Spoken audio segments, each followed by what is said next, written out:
آیا می‌دانید برای داشتن پوستی سالم و شاداب و جلوگیری از پیری پوست احتیاج به لایه برداری و پاکسازی حرفه‌ای اونم به صورت ماهیانه دارین؟ من افسانه صادقی، پزشک متخصص از ایران و سرتیفاید مدیکال استتیشن از کانادا، به شما کمک خواهم کرد که به بهترین ورژن پوستی خودتون برسید.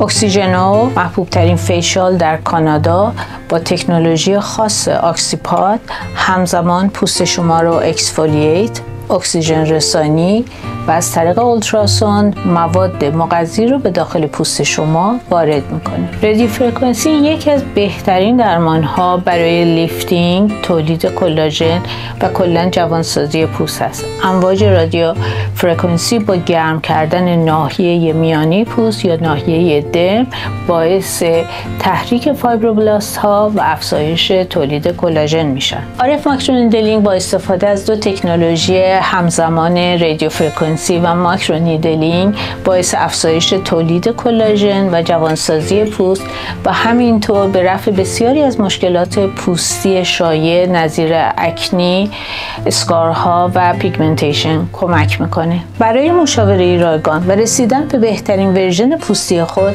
همین امروز با ما تماس بگیرید.